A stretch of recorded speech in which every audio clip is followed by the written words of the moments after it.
Please stand. Thank you. Thank you.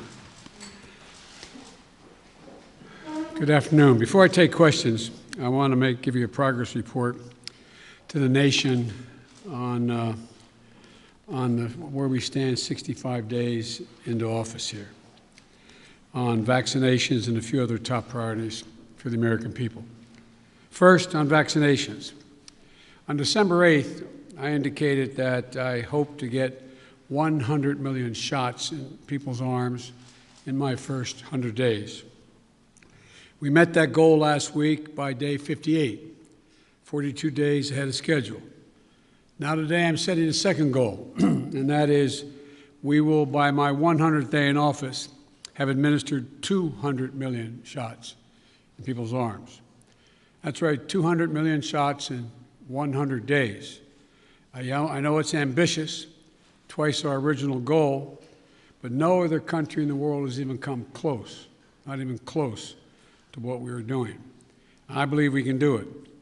And today, we made a historic investment in reaching the hardest hit and the most vulnerable communities, the highest risk communities, as a consequence of the virus, by investing an additional $10 billion in being able to reach them.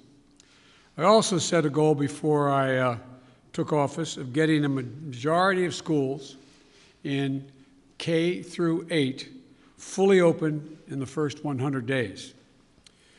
Now, thanks to the enormous amount of work done by our administration, educators, parents, local, state education officials, and leaders, recent Department of Education survey shows that nearly half of the K through 8 schools are open now full-time, 5 days a week for in-person learning.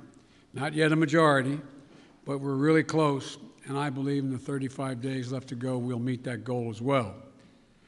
As of yesterday, more than 100 million payments of $1,400 have gone into people's bank accounts. That's real money in people's pockets, bringing relief instantly almost. And millions more will be getting their money very soon. One final note. Since we passed the American Rescue Plan, we're starting to see new signs of hope in our economy. Since it was passed, a majority of economic forecasters have significantly increased their projections on the economic growth that's going to take place this year. They're now projecting it will exceed 6%, a 6% growth in GDP. And just this morning, we learned that the number of people filing for weekly unemployment insurance fell by nearly 100,000 persons. It's the first time in a year the number has fallen below the pre-pandemic high. So there are still too many Americans out of work, too many families hurting, and they still have a lot of work to do. But I can say to you, the American people, help is here and hope is on the way. Now I'll be happy to take your questions. Zeke, the Associated Press. Thank you, Mr. President. You mentioned your progress on COVID-19. I'd like to ask you about some of the other issues facing your presidency. One of the defining challenges you face in the coming months is how to deliver on your promise to Americans on issues like immigration reform, gun control, voting rights, climate change. All of those right now are facing stiff, united opposition from Republicans on Capitol Hill. How far are you willing to go to achieve those promises that you made to the American people? Well, I'm good. Look, when I took office, I decided that it was a fairly basic, simple proposition, and that is I got elected to solve problems. And the most urgent problem facing the American people, I stated from the outset, was COVID-19 and the economic dislocation for millions and millions of Americans. And so that's why I put all my focus in the beginning. There are a lot of problems, but all my focus on dealing with those particular problems. And the other problems we're talking about, from immigration to guns and the other things you mentioned are long-term problems. They've been around a long time. And what we're going to be able to do, God willing, is now begin one at a time to focus on those as well. And whether it's immigration or guns or a number of other problems that face the country. But the fundamental problem is getting people some peace of mind so they can go to bed at night and not stare at the ceiling wondering whether they lost their health insurance, whether they're going to lose a family member, whether they're going to be in a position where they're going to lose their home because they can't pay their mortgage, or the millions of people are going to get thrown out of their homes because of the inability to pay their rent.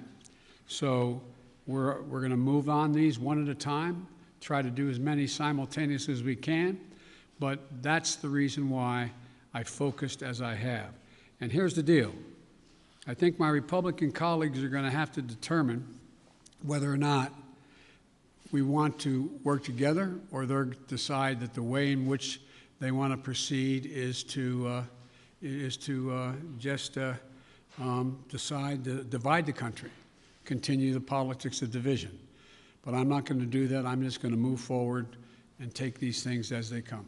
And just to follow up, Mr. President, can your presidency be a success if you can't make progress on those four challenges: climate change, immigration reform, gun control, voting rights? Well, I plan on making progress on all of them, but that's going to be for the American people to decide. I think, I doubt whether, maybe you did, maybe others did. I thought, many of you thought there was no possibility of my getting the plan I got passed without any Republican votes. Pretty big deal. Got passed. Growing the economy. People's lives are changing. So let's see what happens. All I know, I've been hired to solve problems, not create division.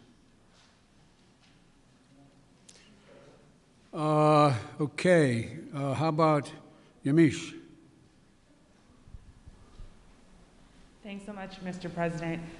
You've said over and over again that immigrants shouldn't come to this country right now. This isn't the time to come. That message is not being received. Instead, the perception of you that got you elected as a moral, decent man is the reason why a lot of immigrants are coming to this country and entrusting you with unaccompanied minors. How do you resolve that tension? And how are you choosing which families can stay and which can go, given the fact that even though with Title 42, there are some families that are staying? And is there a timeline for when we won't be seeing these overcrowded facilities run by CPB when it comes to unaccompanied minors? Well, look, I guess I should be flattered. People are coming because I'm the nice guy. That's the reason why it's happening. That I'm a decent man, or however it's phrased. That's why they're coming, because Biden's a good guy. Truth of the matter is, nothing has changed. As many people came, 28% increase in children to the border in my administration, 31% in the last year in 2019, before the pandemic, in the Trump administration. It happens every single solitary year. There is a significant increase in the number of people coming to the border in the winter months of January, February, March. It happens every year. In addition to that, there is and by the way, does anybody suggest that there was a 31% increase under Trump because he was a nice guy and he was doing good things at the border? That's not the reason they're coming. The reason they're coming is that it's the time they can travel with the least likelihood of dying on the way because of the heat in the desert, number one. Number two, they're coming because of the circumstances in country. In country. The way to deal with this problem, and I started to deal with it back when I was United States Vice President, putting together a bipartisan plan of over $700 million to do with the root causes of why people are leaving. What did Trump do? He eliminated that funding. He didn't use it. He didn't do it. And in addition to that, what he did, he dismantled all the elements that exist to deal with what had been a problem and has been continued to be a problem for a long time. He, in fact, shut down the number of beds available. He did not fund HHS to get people, to get the children out of those Border Patrol facilities where they should not be and not supposed to be more than a few days, a little while. But he dismantled all of that. And so what we're doing now is attempting to rebuild the system that can accommodate what is happening today. And I'd like to think it's because I'm a nice guy, but it's not. It's because of what's happened every year. Let me say one other thing on this. If you take a look at the number of people who are coming, the vast majority, the overwhelming majority of people coming to the border and crossing are being sent back, Thousands, tens of thousands of people who are over 18 years of age and single people, one at a time coming, have been sent back, sent home. We're sending back the vast majority of the families that are coming. We're trying to work out now with Mexico their willingness to take more of those families back. But that's what's happening. They're not getting across the border. And those who are coming across the border who are unaccompanied children, we're moving rapidly to try to put in place what was dismantled, as I said. For example, of all the children who are coming across the border, over 70% are either 16 or 17 years old. We're not talking about people ripping babies from mother's arms or little 3-year-olds standing on the border. Less than, I think it's 1.5% fall in the category of the very young. So what we're doing is we're providing for the space, again, to be able to get these kids out of the Border Patrol facilities, which no child, no one should be in any longer than 72 hours. And today, I went to, for example, I used all the resources available to me, went to the Defense Department, and the Secretary of Defense has just made available Fort Bliss, 5,000 beds. Be immediately available, 5,000 beds in the Texas border. So we're building back up the capacity that should have been maintained and built upon, that Trump dismantled. It's going to take time. And the other thing we're doing, I might add, am I giving you too long an answer? Because if you don't want the detail. No, but I mean, I don't know how much detail you want about immigration. Maybe I'll stop there and finish. My follow-up question is, one, if you could talk a little bit about which families, why they're being allowed to stay, what the families that are being allowed to stay, why they're being allowed to stay. And in addition to that, when it comes to the filibuster, which is what Zeke was asking about, there's immigration is a big issue, of course, when it related to the filibuster, but there's also Republicans who are passing bill after bill trying to restrict voting rights. Chuck Schumer is calling it an existential threat to democracy. Why not back a filibuster rule that at least gets around issues including voting rights or immigration? Jim Clyburn, someone, of course, who you know very well, has backed the idea of a filibuster rule when it comes to civil rights and voting rights. Well, look, I'm going to deal with all of those problems. The question is the priorities as they come and land on my plate. Let's go to the first question you asked, the first of the second questions you asked. And that is, what about dealing with families? Why are not some not going back? Because Mexico is refusing to take them back. They're saying they won't take them back, not all of them. We're in negotiations with the president of Mexico. I think we're going to see that change. They should all be going back, all be going back. The only people we're not going to let sitting there on the other side of the Rio Grande by themselves with no help are children. And what we're doing there, and it's an important point to understand. I know you understand it. I don't mean to say it that way. An important point to focus on. The vast majority of people under the age of 18 come to the United States come with a telephone number on a wristband, or come with a telephone number in their pocket in the United States. A mother, a father, a close relative, a grandmama or grandpa. What was happening before is it's taking literally weeks and weeks and maybe even months before anybody pick up the phone and call to see if there really was someone there. Well, we've set up a system now where within 24 hours there's a phone call made as that child crosses the border. And then a verification system being put in place as of today to determine quickly whether or not that is a trafficker being called or that is actually a mom, a dad, and or a close relative. They're establishing that right off the bat. If it in fact is mom or dad, dad says, to take the extreme case, I got a birth certificate. Then guess what? We're getting that kid directly to that parent immediately. And so that's going to reduce significantly. There's two ways to reduce child populations in circumstances that are not acceptable, like being held at a Border Patrol station. One is to get them to the place where they have a relative and set a date as to when a hearing can be held. The second way to do it is put them in a Health and Human Services facility that we're occupying now, both licensed beds around the country that exist, as well as, for example, federal resources like Fort Bliss, to get them safely in a place where they can be taken care of while their fate is determined. Filibuster. So filibuster. You know, with regard to the filibuster, I believe we should go back to a position of the filibuster that existed just when I came to the United States Senate 120 years ago. And that is that it used to be required for the filibuster, and I had a card on this. I was going to give you the statistics, but you probably know them.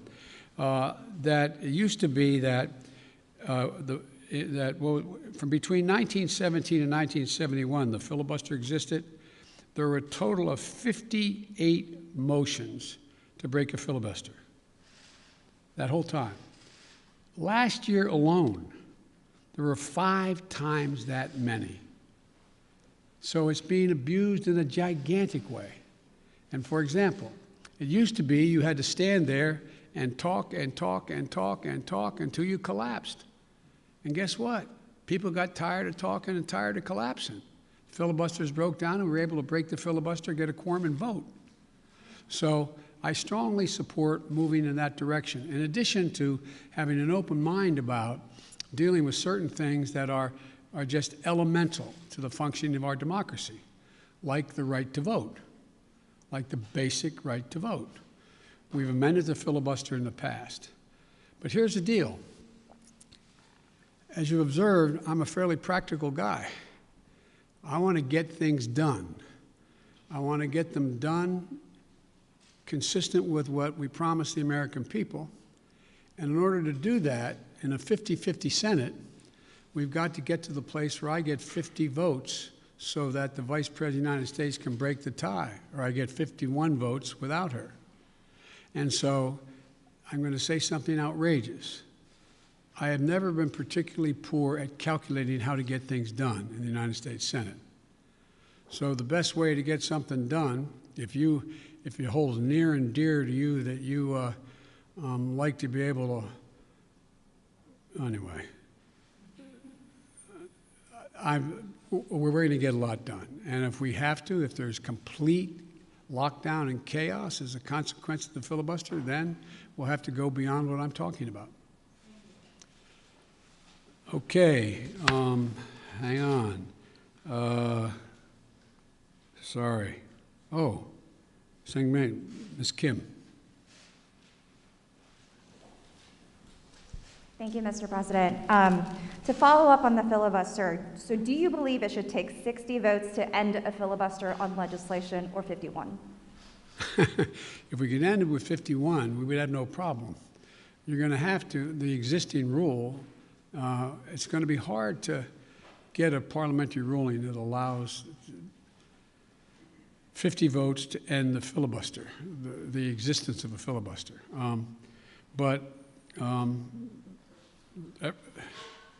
It's not my expertise in what the parliamentary rules and how to get there are, but our preoccupation with the filibuster is totally legitimate.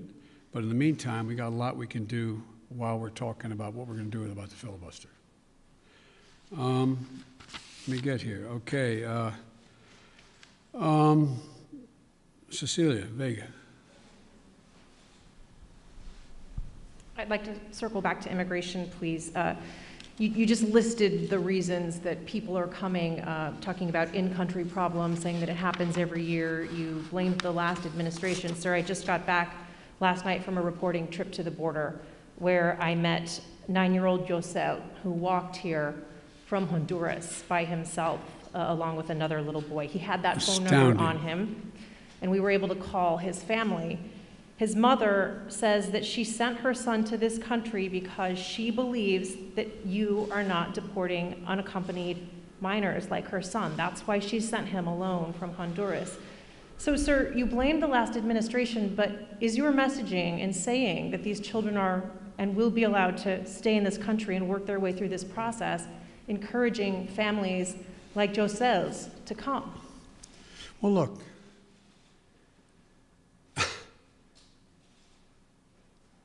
the idea that I'm going to say, which I would never do, that if an unaccompanied child ends up at the border, we're just going to let them starve to death and stay on the other side. No previous administration did that either, except Trump. I'm not going to do it. I'm not going to do it. That's why I've asked the Vice President of the United States yesterday to be the lead person on dealing with focusing on the fundamental reasons why people leave Honduras, Guatemala, El Salvador in the first place. It's because of earthquakes, floods. It's because of lack of food. It's because of gang violence. It's because of a whole range of things that when I was vice president had the same obligation to deal with unaccompanied children. I was able to get it slowed up significantly by working with the heads of state of those communities to do things like in one of the major cities, the reason people were leaving is they couldn't walk the street because their kids were getting beat up or shot or gang violence. Well, what I was able to do is not give money to the head of state because so many are corrupt, but I was able to say, okay, you need lighting in the streets to change things? I'll put the lighting in. We got a contractor. We got the type of lighting. We paid directly to the contractor, did not go through the government. And violent crime significantly was reduced in that city. Fewer people sought to leave. When this hurricane occurred, the 2 hurricanes, instead of us going down and helping in a major way so that people would not have a reason to want to leave in the first place because they didn't have housing or water or sustenance, we did nothing. We're going to do a lot in our administration. We're going to be spending that $700+ million a year to change the life and circumstances of why people leave in the first place. That mother did not sit around on the kitchen table and say, you know, I got a great idea. Why I'm going to make sure my son gets taken care of is I'm going to put him, how old was he or she? He's 9. I also met a 10-year-old. A 9-year-old. I'm going to send him on a 1,000-mile journey across the desert and up to the United States because I know Joe Biden's a nice guy and he'll take care of him. What a desperate act to have to take. The circumstances must be horrible. So we can do something about that. That's what the vice president's going to be doing. What I did when President Obama asked me to come and deal. I was in Turkey at the time. He said, you got to come home and take care of this. So we put together a plan, and it had an impact. And so the question here is how we go ahead and do this, what we do. There's no easy answer. Quick follow, if I may. Do you want to see these unaccompanied minors staying in this country, or should they be deported eventually? Well, the judgment has to be made whether or not, in this young man's case, he has a mom at home. There's an overwhelming reason why he'd be put in a plane and flown back to his mom.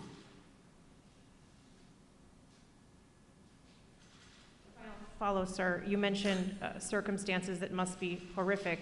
The Customs and Border Protection Facility in Donna, Texas, I was there, is at 1,556% capacity right now with mostly unaccompanied minors. There are kids that are sleeping on floors. They are packed into these pods. I've spoken to lawyers who say that some of these children have not seen the sun in days. What is your reaction to these images that have come out from that particular facility? Is what's happening inside acceptable to you? And when is this going to be fixed? That's a serious question, right? That's acceptable to me. Come on. That's why we're going to be moving 1,000 of those kids out quickly.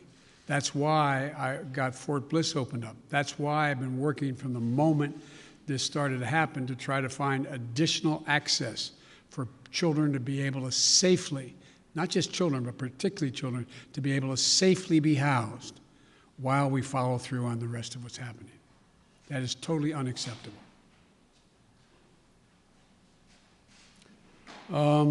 Ken. Thank you, Mr. President. I wanted to ask you about Afghanistan. You face a May 1st deadline for the withdrawal of U.S. troops from that country. As a candidate in foreign affairs, you wrote that it is past time to end these forever wars. Can you commit to the American people that by May 2nd, the U.S. will no longer have forces in Afghanistan? The answer is that it's going to be hard to meet the May 1 deadline. Just in terms of tactical reasons, it's hard to get those troops out. So what we've been doing, what I've been doing, and what Secretary Blinken has been doing, we've been meeting with our allies, those other nations that have NATO allies who have troops in Afghanistan as well. And if we leave, we're going to do so in a safe and orderly way. We're in consultation, I say, with our allies and partners and how to proceed. And Secretary Blinken is meeting in Brussels this week with our NATO allies, particularly those who have forces there.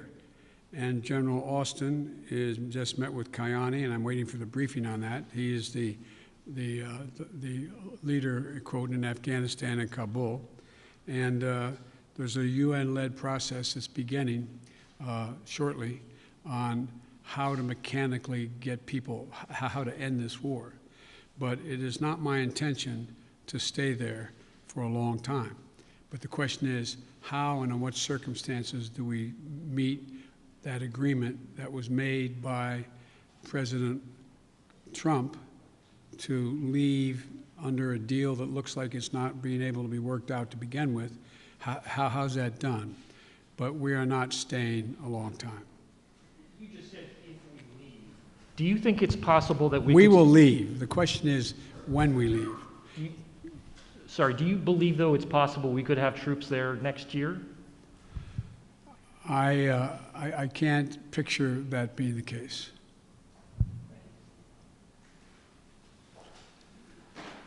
Okay, Kristen. Thank you very much, Mr. President. Given the conditions that were just laid out at the migrant facilities at the U.S. border, will you commit to allowing journalists to have access to the facilities that are overcrowded moving forward? I will commit when my plan very shortly is underway to let you have access to not just them, but to other facilities as well. How soon will journalists be able to have access to the facilities? We've obviously been allowed to be inside one, but we haven't seen the facilities in which children are packed together to really give the American people a chance to see that. Will you commit to transparency on this issue? I will commit to transparency, and as soon as I am in a position to be able to implement what we're doing right now.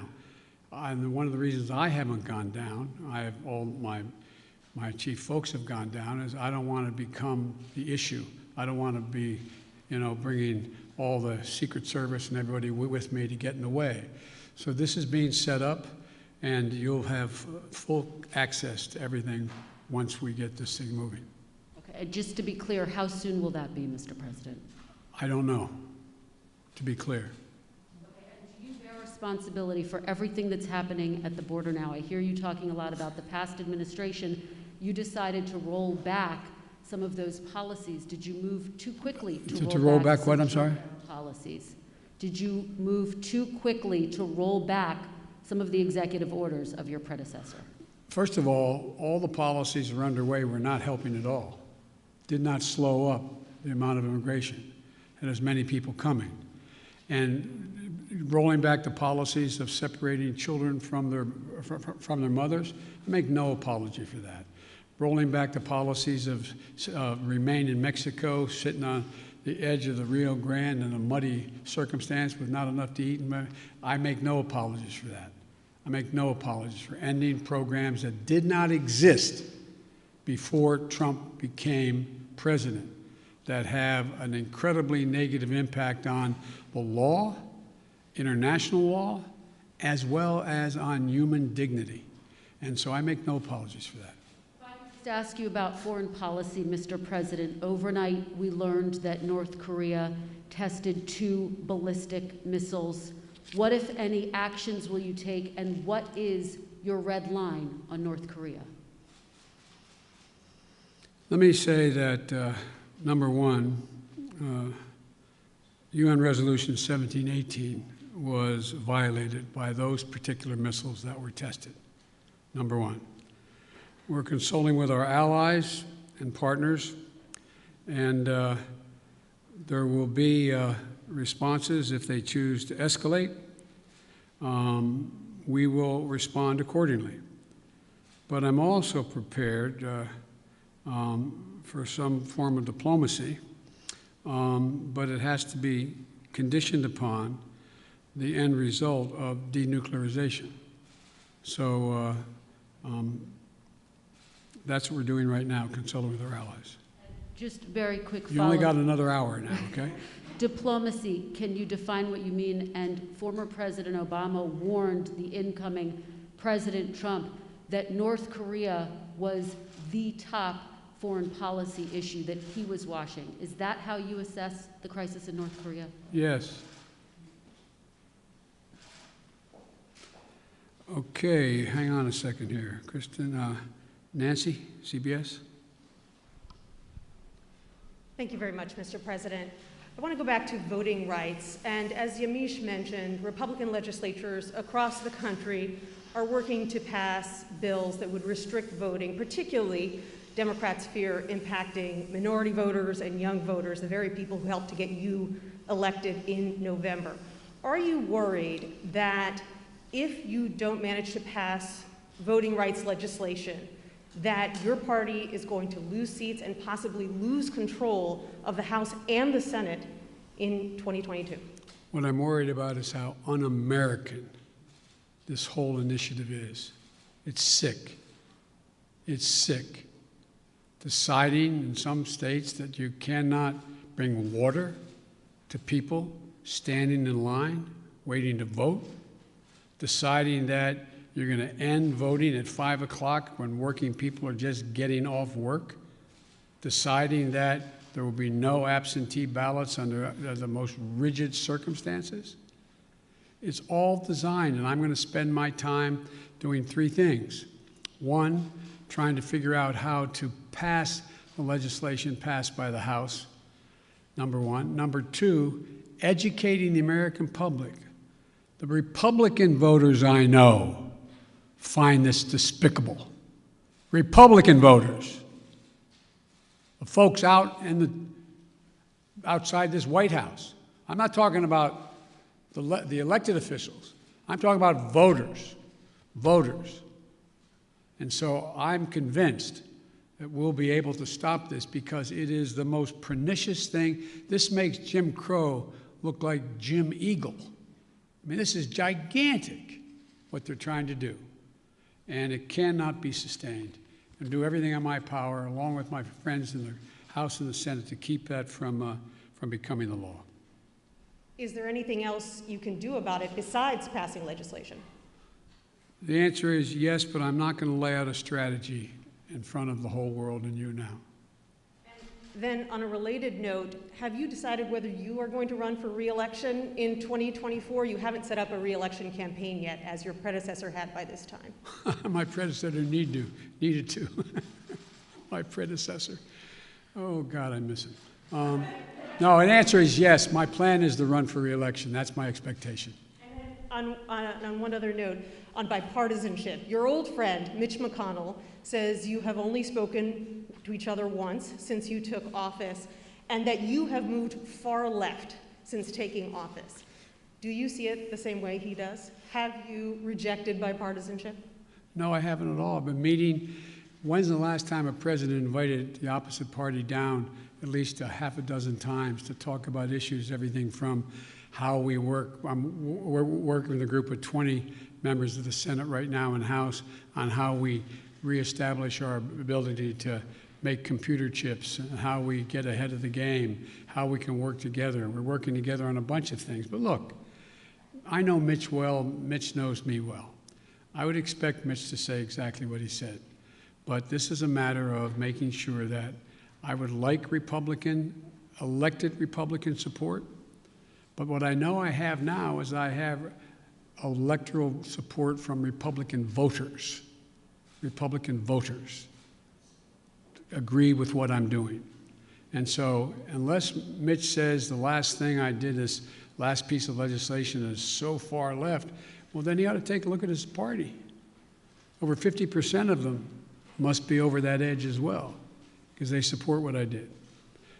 Okay, where am I here? Let me see. Caitlin? Thank you very much, Mr. President. I have a question for you, but first, I'd like to follow up on a question from Yamiche, and that's on the filibuster. That counts as a question, but go ahead.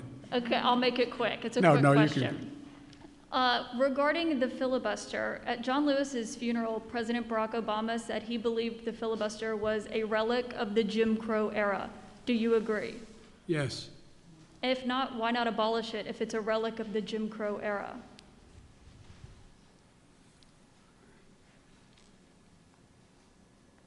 Successful electoral politics is the art of the possible. Let's figure out how we can get this done and move in the direction of significantly changing the abuse of even the filibuster rule first. It's been abused from the time it came into being by an extreme way in the last 20 years. Let's deal with the abuse first. You're moving closer to eliminating the filibuster. Is that correct? I answered your question. You also just made some news by saying that you are going to run for re-election. I said that is my expectation. So is that a yes, that you are running for re-election? Look, I don't know where you guys come from, man. I've never been able to travel. I'm a great respecter of fate. I've never been able to plan 3.5 years ahead for certain. And if you do run, will Vice President Harris be on your ticket? I would fully expect that to be the case. She's doing a great job. She's a great partner. She's a great partner. And do you believe you'll be running against former President Trump? Oh, come on. I don't even think about it. I have no idea. I have no idea whether there'll be a Republican Party. Do you? I know you don't have to answer my question, but I mean, do you? I mean, look, this is the way I view things. I become a great respecter of fate in my life. I set a goal of that's in front of me to get things done for the people I care most about, which are hard-working, decent American people who really having it stuck to them. I want to change the paradigm. I want to change the paradigm. We start to reward work, not just wealth.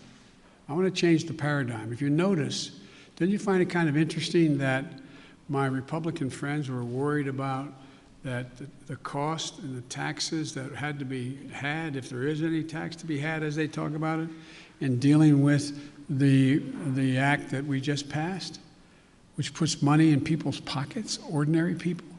Do you hear them complain when they passed close to $2 trillion Trump tax cut, 83% going to the top 1%? Do you hear them talk about that at all? I love the fact that they found this whole idea of concern about the federal budget. It's kind of amazing. When the federal budget is saving people's lives, they don't think it's such a good idea. When the federal budget is feathering the nest of the wealthiest Americans, 90 of the Fortune 500 companies making billions of dollars, not paying a cent in taxes, reducing taxes to the point that people who are making, if you're a husband and wife, a school teacher, and a cop, you're paying at a higher rate than the average person making $1 billion a year is. Something's wrong. Their newfound concern I'm concerned, look, I meant what I said when I ran, and a lot of you still think I'm wrong, and I respect that.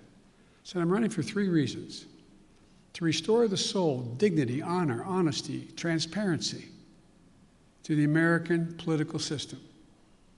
2, to rebuild the backbone of this country, the middle class, hardworking people and people struggling to get in the middle class. They built America, and unions built them. The 3rd reason I said I was running was to unite the country. And generically speaking, all of you said, no, you can't do that. Well, I've not been able to unite the Congress, but I've been uniting the country based on the polling data. We have to come together. We have to. So from my perspective, you know, it's, to me, it's about just, you know, getting out there, putting one foot in front of the other, and just trying to make things better for people. Just hard-working people. People get up every morning and just want to figure out how to put food on the table for their kids, to be able to have a little bit of breathing room, being able to make sure that they go to bed not staring to the ceiling like my dad did, wondering whether, since he didn't have health insurance, what happens if mom gets sick or he got sick. These are basic things. Basic things. And I'm of the view that the vast majority of people, including registered Republicans by and large, share that same view, that same sense of what is, you know, what's appropriate. Justin Sink, Bloomberg. Thanks, Mr. President. I wanted to ask about your relationship with China now that you've been in office for a couple months.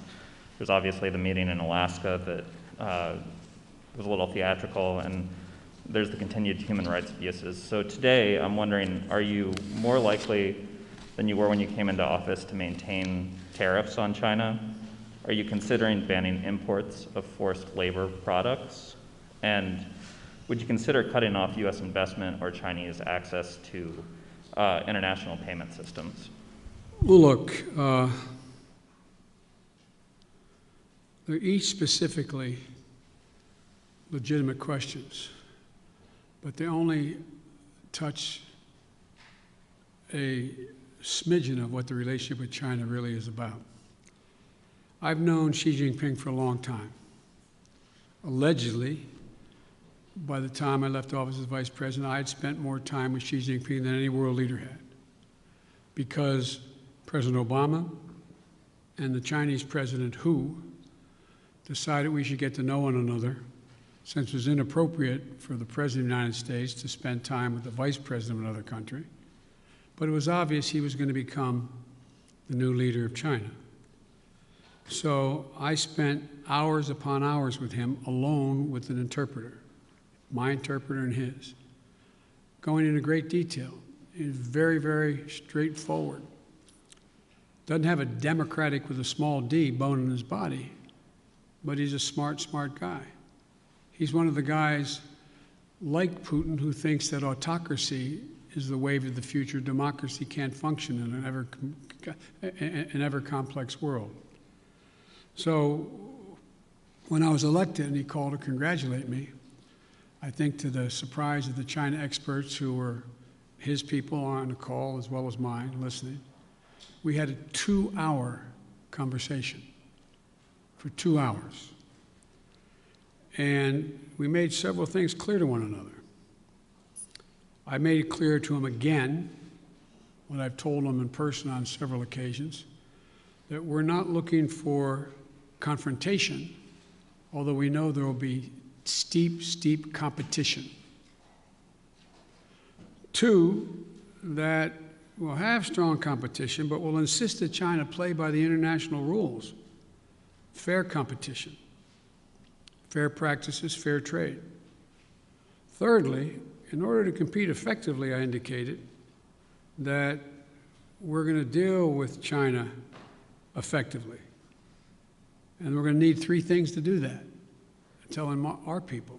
First, we're going to invest in American workers and American science. I said that all through the campaign. I say it again, and I'm setting up my administration to be able to do that, which is that, You know, back in the 60s, we used to invest a little over 2% of our entire GDP in pure research and investment in science. Today, it's 0.7%. I'm going to change that. We're going to change that. The future lies in who can, in fact, own the future as it relates to technology, quantum computing, a whole range of things, including in the medical fields. And so, what I'm going to do is make sure we invest closer to 2%. One of the reasons why I've set up the PAB, the President's Board with Scientists and the like, again, is we're going to invest in medical research, cancer, Alzheimer's, diabetes, the things, industries of the future, artificial intelligence, quantum computing, biotech, and we're going to make real investments. China is out investing us by a long shot because their plan is to own that future. The second thing we're going to do is we're going to reestablish our alliances, and I've been very clear with them. It's not anti-Chinese, and we've talked about it. I want to make sure that, for example, later today, after this, as a matter of fact, shortly after this, which is fine, we've been going close to an hour. I'm happy to go longer, but one of the things that I'm going to be doing, I'm going to be speaking with 27 heads of state in Europe. And very shortly, I think within the next hour or so, I don't know the exact time. And earlier this month, and apparently it got the Chinese attention, that's not why I did it, I met with our allies and how we're going to hold China accountable in the region. Australia, India, Japan, and the United States, the so-called Quad. Because we have to have democracies working together. Before too long, I'm going to invite an alliance of democracies to come here to discuss the future. And so we're going to make it clear that in order to deal with these things, we are going to hold China accountable to follow the rules. To follow the rules. Whether it relates to the South China Sea or the North China Sea or the agreement made on Taiwan or a whole range of other things. And the third thing, and the thing that I admire about dealing with Xi is he understands, he makes no pretense about not understanding what I'm saying any more than I do him. I pointed out to him, no leader can be sustained in his position or her position unless they represent the values of the country. And I said, Mr. President, as I've told you before, Americans value the notion of freedom. America values human rights. We don't always live up to our expectations, but there's a value system. We are founded on that principle. And as long as you and your country continues to so blatantly violate human rights, we are going to continue in an unrelenting way to call to the attention of the world and make it clear what's happening. And he understood that. I made it clear that no American president, at least one did, but no American president ever backed down from speaking out of what's happening to the Uyghurs, what's happening in Hong Kong, what's happening in country. That's who we are. The moment a president walks away from that, as the last one did, is the moment we begin to lose our legitimacy around the world. It's who we are. So I see stiff competition with China. China has an overall goal, and I don't criticize them for the goal, but they have an overall goal to become the leading country in the world, the wealthiest country in the world, and the most powerful country in the world. That's not going to happen on my watch, because the United States is going to continue to grow and expand. All right, just to follow up on the meeting of democracies, is that where you expect in a multilateral way to make these decisions about sanctions or No, that's not where I make the decision. That's where I make sure we're all on the same page. All on the same page. Look, I predict to you, your children or grandchildren are going to be doing their doctoral thesis on issue of who succeeded, autocracy or democracy, because that is what is at stake. not just with China. Look around the world. We're in the midst of a fourth industrial revolution of enormous consequence. Will there be middle class? How will people adjust to these significant changes in science and technology, the environment? How will they do that? And our democracy is equipped, because all the people get to speak, to compete. It is clear, absolutely clear, and most of the scholars I dealt with at Penn agree with me around the country, that this is a battle between the utility of democracies in the 21st century and autocracies. If you notice, you don't have Russia talking about communism anymore. It's about an autocracy. Demand decisions made by a leader of a country. That's what's at stake here. We got to prove democracy works. Mr. President, sorry, I know you haven't had a chance to address the tragedies in Georgia and Colorado. You had said to stay tuned for actions that you might take on gun control. Wondering if you've made a decision either about sending the manufacturer liability bill that you had promised on day one to Capitol Hill, or executive actions like going after ghost guns or giving money to cities and states to battle gun control. All the above. It's a matter of timing. As you've all observed, successful presidents, better than me, have been successful in large part because they know how to time what they're doing, order it, decide in priorities what needs to be done. The next major initiative is, and I'll be announcing it Friday in Pittsburgh in detail, is to rebuild the infrastructure, both physical and technological infrastructure of this country, so that we can compete and create significant numbers of really good paying jobs. Really good paying jobs. And some of you who have been around long enough to know that used to be a great Republican goal and initiative.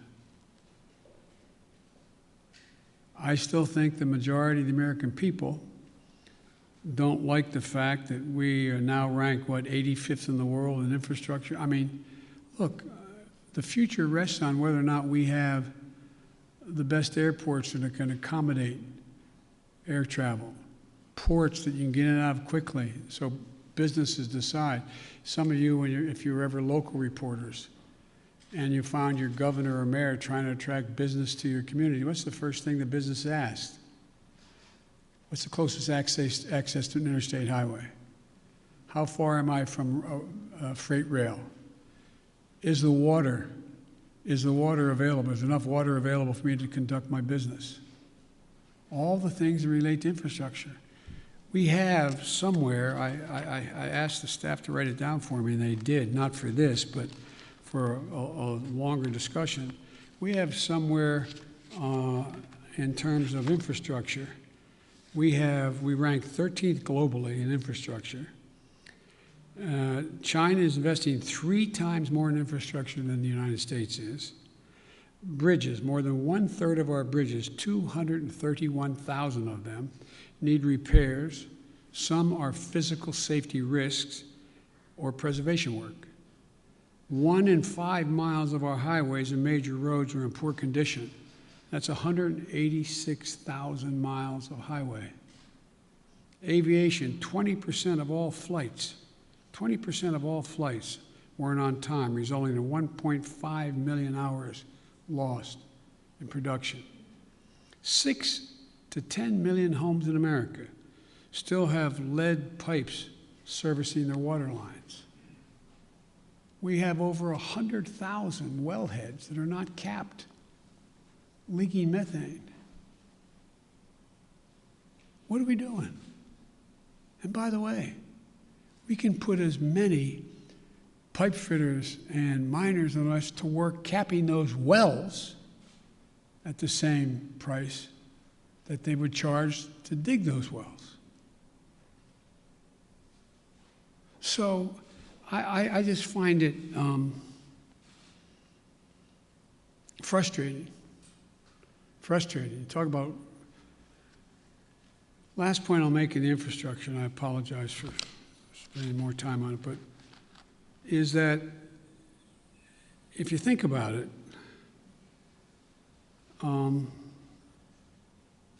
it's the place where we will be able to significantly increase American productivity, at the same time providing really good jobs for people. But we can't build back to what they used to be. We have to build, the environment's already, global warming's already done significant damage. The roads that used to be above the water level didn't have to worry about where the drainage ditch was. Now you got to rebuild them 3 feet higher because it's not going to go back to what it was before. Only get worse unless we stop it. There's so much we can do. Look at all the schools in America. Most of you live in the Washington area now, but in your hometowns, I don't know where you're all from. How many schools where the kids can't drink the water out of the fountain? How many schools are still in a position where there's asbestos? How many schools in America we're sending our kids to don't have adequate ventilation? How many homes, buildings, office complexes are wasting billions of barrels of oil over time because they can't hold in the heat or the air conditioning because it's leaks through the windows that are so porous and the connections? It's amazing. So there's so much we can do that's good stuff, makes people healthier, and creates good jobs. And I think that I got one more question here. And Janet from Univision. Thank you, Mr. President. We too have been reporting at the border, and just like Cecilia, we ran into a pair of siblings who came in on Monday, were detained by CBP, had the phone number for their mother who lives in the U.S. We have contacted the mother. That's the only way they know her kids are here, because CBP today, Thursday, has not contacted that mother. So when can we expect your promise of things getting better with contacting and expediting? Well, they're already getting better, but they're going to get real. They're going to a whole hell of a lot better real quick, or you're going to hear some people leaving. Okay? We can get this done.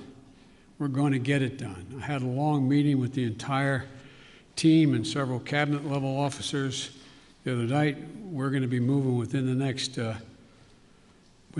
week over 100,000. I mean, 1,000 people out of the Border Patrol into safe, secure beds and facilities.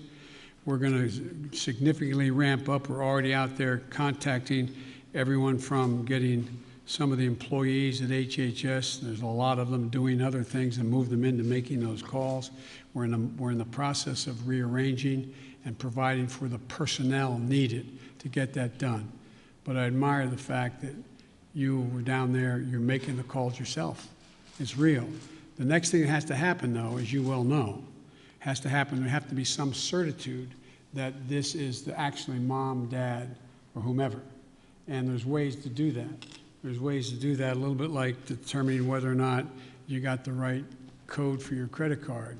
You know, what was your dog's name, kind of thing. I'm being a bit facetious, but not really. And also seeking harder data from DNA to birth certificates, which takes longer. So I want to do this as quickly, as humanly possible, and as safely as possible. As you well know, treating the root causes in Latin America doesn't change things overnight. How do you realistically and physically keep these families from coming to the U.S. when things will not get better in their countries right away? Well, I can't guarantee that, but I know, you know, that old thing, the journey of 1,000 miles starts with the first step. You know as well as I do. You cover it. You have it's not like somebody sitting on a hand-hewn table in Guatemala, in somewhere in Mexico or in Guadalupe saying, I got a great idea. Let's sell everything we have. Give it to a coyote. Have them take our kids across the border into a desert where they don't speak the language. Won't that be fun? Let's go. That's not how it happens. People don't want to leave. When my great-grandfather got in a coffin ship in the Irish Sea, the expectation was he going to live long enough on that ship to get to the United States of America. But they left because of what the Brits had been doing. They were in real, real trouble. They didn't want to leave, but they had no choice. So I can't guarantee we're going to solve everything, but I can guarantee we can make everything better. We can make it better. We can change the lives of so many people. And the other thing I want to point out to you, and I hope you point out, I realize it's much more heart-wrenching, and it is, to deal with a 5 and 6 and 7-year-old. But you went down there and you saw the vast majority of these children, 70% are 16 years old, 17 years old, and mostly males. Doesn't make it good, bad, or indifferent, but the idea that we have tens of thousands of kids in these god-awful facilities that are really little babies crying all night. There's some, that's true. That's why we got to act. And yesterday, I asked my team, both the director of the two agencies as well as others, I asked them what would they in fact, and I asked their opinion because they're the experts, but I said, focus on the most vulnerable immediately. But there's no reason why in the next month as people cross the border, that phone call can't be made in the first 48 hours and begin. If I may ask one last question, have you had any talks with Senate Republicans who are threatening this administration with not considering the immigration legislation that was passed in the House until the situation at the border has been resolved? No, because I know they have to posture for a while. They sort of got to get out of their system. This is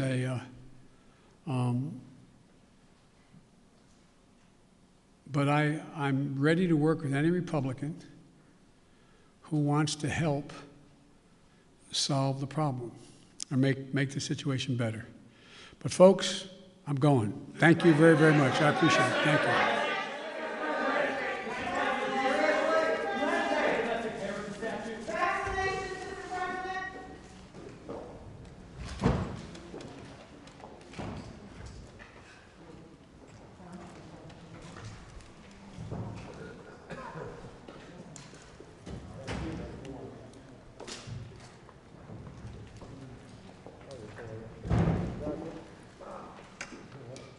Do it.